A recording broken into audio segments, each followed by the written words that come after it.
Hello friends, ये हमारा Python list का सीरीज है। यहाँ पे आज हम लोग लिस्ट स्लाइसिंग के बारे में पढ़ेंगे। प्रीवियस वीडियो में हम लोग लिस्ट का डेफिनेशन, लिस्ट में हम लोग एलिमेंट कैसे ऐड करते हैं, लिस्ट के एलिमेंट को कैसे रिमूव करते हैं, उसको कैसे एक्सेस करते हैं, ये सब पढ़े थे। आज हम लोग लिस्ट स्लाइसिंग पढ़ेंगे। लिस्ट स्लाइसिंग का क्या मतलब होता है? अगर हम लोग किसी लिस्ट में से एक specific range of elements specific range of elements को प्रिंट कराना चाहेंगे तो हम लोग उस समय लिस्ट स्लाइसिंग का यूज करेंगे। और लिस्ट स्लाइसिंग करने के लिए हम लोग को स्लाइस ऑपरेटर का यूज करना पड़ता है। स्लाइस ऑपरेटर होता है कॉलन। तो डिफरेंट वे कैसे कैसे स्लाइस करते हैं हम लोग लिस्ट को, वो हम लोग देखेंगे आज।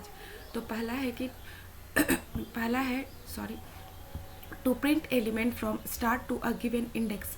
मतलब स्टार्ट गिवन इंडेक्स तक, मतलब 0 से लेके 2 इंडेक्स या गिवन इंडेक्स, मतलब कोई भी इंडेक्स जो हम लोग लिस्ट में डाल सकते हैं। 0 इंडेक्स से लेके 5 इंडेक्स तक, 0 इंडेक्स से लेके 7 इंडेक्स तक। इस तरह से अगर हम लोग को प्रिंट करना है तो हम लोग लिस्ट के नेम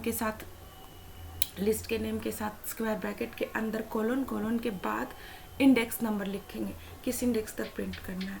और अगर हम लोग को स्पेसिफिक इंडेक्स से लिस्ट के एंड तक प्रिंट करना है तो सबसे पहले हम लोग लिस्ट का नाम, उसके बाद स्क्वायर ब्रैकेट के बाद इंडेक्स नंबर, कहाँ से हम लोग को स्टार्ट करना है, उसके बाद कॉलन देंगे। चलिए हम लोग इसका एग्जाम्पल देख लेते हैं। एक लिस्ट बनाते हैं हम लोग। लिस्ट इज इक्वल टू 1, 2, 3, 5, 6, जो भी, ठीक। अब हम लोग क्या करते हैं, एल को प्रिंट करा के देख लेंगे एक बार। हाँ, ठीक है। अब हम लोग को स्टार्ट से लेके 5 इंडेक्स तक अगर प्रिंट करना है तो लिस्ट का नाम, स्क्वायर ब्रैकेट, कोलन 5। देखिए, स्टार्ट से लेके 5 तक प्रिंट हुआ। अब हम लोग को 5 से लेके एंड तक प्रिंट करना है, मान लीजिए। तो 5 से लेके एंड तक, तो लिस्ट का नाम कहाँ से स्टार्ट करना है, 5 से स्टार्ट करना है, उसके बाद कॉलन दे देंगे। रन करा के देखिए, 6, 7, 5 के बाद इंडेक्स के बाद जो है वो मेरा, एक बार देख लीजिए, 6 और 7 ही बचा है। 5 इंडेक्स के बाद 6 और 7।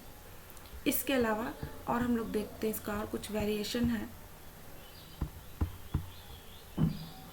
अगर हम लोग को पूरा लिस्ट प्रिंट करना है, पूरा लिस्ट, तो हम लोग लिस्ट का नाम स्क्वायर ब्रैकेट के अंदर कॉलन दे देंगे। और अगर हम लोग को लिस्ट रिवर्स में प्रिंट करना है तो हम लोग लिस्ट का नाम के साथ स्क्वायर ब्रैकेट के अंदर डबल कॉलन और -1 देंगे। इसके अलावा अगर हम लोग को एलिमेंट एक किसी रेंज में प्रिंट करना है तो लिस्ट का नाम, स्क्वायर ब्रैकेट, उसके अंदर हम लोग स्टार्टिंग इंडेक्स और एंड इंडेक्स डालेंगे। हम लोग देख रहे हैं कैसे करेंगे। ये वाला लिस्ट है, फिर से एक बार लिस्ट देख लेते हैं हम लोग, ठीक। लिस्ट, अब हम लोग को इंडेक्स 2 से लेके 5 तक प्रिंट करना है तो लिस्ट का नाम, स्क्वायर ब्रैकेट के अंदर 2 इंडेक्स से 5 इंडेक्स तक प्रिंट करना हो गया। अगर हम लोग को होल लिस्ट प्रिंट करना है तो हम लोग को बस list, name of the list, square bracket and colon under square bracket, this is the whole list. If we want to print list in reverse order, अगर हम लोग रिवर्स ऑर्डर में लिस्ट को प्रिंट करना चाहते हैं तो हम लोग फिर वही करेंगे। लिस्ट नेम, स्क्वायर ब्रैकेट और स्क्वायर ब्रैकेट के डबल कॉलन और फिर -1। ये हो गया रिवर्स लिस्ट। इस तरह से हम लोग स्लाइसिंग का यूज कर सकते हैं। और बहुत वेरियस वे में स्लाइसिंग का यूज होता है। इसके अलावा हम लोग पढ़ेंगे कुछ लिस्ट के जो इम्पोर्टेंट फंक्शंस हैं उसके बारे में। देखिए, लिस्ट के कुछ इंपॉर्टेंट फंक्शन हैं जो पहले भी हम लोग पढ़ चुके हैं, लेकिन हम लोग आज रिवाइज करेंगे। Append function. अपेंड फंक्शन का यूज कहाँ होता है? अपेंड फंक्शन का यूज होता है जब हम लोग लिस्ट में कोई एलिमेंट, आइटम ऐड करना चाहते हैं। 1 वाइज 1 ऐड होता है अपेंड फंक्शन के थ्रू। उसी समय हम लोग अपेंड फंक्शन का यूज करते हैं। एक्सटेंड फंक्शन जब हम लोग more than one element, multiple element at a time list में ऐड करना चाहते हैं तो एक्सटेंड फंक्शन का यूज होता है। इंसर्ट फंक्शन का यूज तब होता है जब हम लोग एक स्पेसिफिक पोजीशन पे किसी एलिमेंट को ऐड करना चाहते हैं तो इंसर्ट फंक्शन का यूज होता है। और इंसर्ट फंक्शन क्या करता है, 2 आर्ग्यूमेंट लेता है। फर्स्ट आर्ग्यूमेंट होता है जिस पोजीशन पे आपको ऐड करना है, और सेकेंड आर्ग्यूमेंट होता है किसका कौन सा वैल्यू ऐड करना है। रिमूव फंक्शन क्या होता है, रिमूव फंक्शन होता है एलिमेंट रिमूव, आइटम रिमूव करना लिस्ट से। रिमूव फंक्शन का यूज करके हम लोग लिस्ट से आइटम रिमूव कर सकते हैं। और रिमूव फंक्शन में क्या होता है, जिस के आर्ग्यूमेंट में जिस आइटम को हम लोग रिमूव करना चाहते हैं उसको ही लिखना पड़ता है। पॉप फंक्शन का भी यूज रिमूव फंक्शन की तरह ही होता है आइटम रिमूव करने के लिए, बट पॉप फंक्शन हमेशा जो होता है वो लास्ट आइटम को पॉप कर देता है, लास्ट आइटम को रिमूव करता है। लेकिन अगर हम लोग को कोई स्पेशल आइटम रिमूव करना होता है तो हम लोग वहाँ पे उसका इंडेक्स नंबर डालते हैं। इंडेक्स क्या होता है, इंडेक्स फंक्शन जो होता है, इंडेक्स फंक्शन जो फर्स्ट मैच इंडेक्स बताता है आपको, कोई आइटम आप इसके आर्ग्यूमेंट में डाल दीजिए, वो आपको फर्स्ट बार जब वो आइटम आएगा, क्योंकि लिस्ट डुप्लीकेट भी अलाउ करता है, तो फर्स्ट बार जब वो आइटम आएगा तो ये उस आइटम का इंडेक्स बताएगा फर्स्ट बार में आने पे। सेकेंड बार वाला इंडेक्स नहीं बताएगा, फर्स्ट बार आएगा तो जब आएगा तो उसका वही वाला इंडेक्स बताएगा। शॉर्ट फंक्शन जो होता है वो लिस्ट को असेंडिंग ऑर्डर में करने के लिए होता है। रिवर्स फंक्शन क्या करता है, लिस्ट को डिसेंडिंग ऑर्डर में करता है। हम लोग देखेंगे ये तीनों इंडेक्स, शॉर्ट और रिवर्स, क्योंकि ये वाले फंक्शन जो पहले वाले append, extend, insert, remove, pop, ये वाले सारे फंक्शन हम लोग पहले देख चुके हैं। इंडेक्स फंक्शन देखेंगे।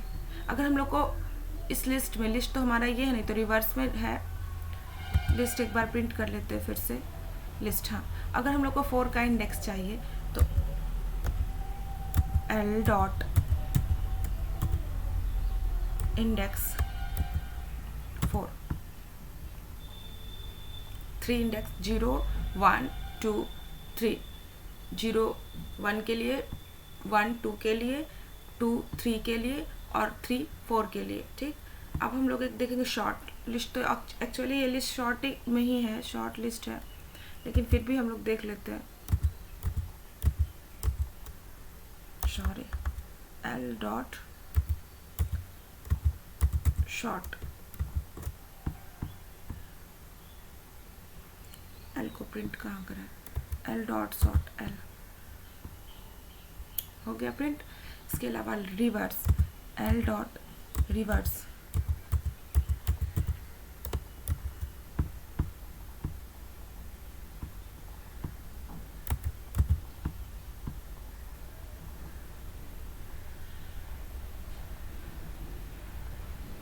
L dot reverse. एक सेकेंड रुकिए, रिवर्स नहीं हुआ।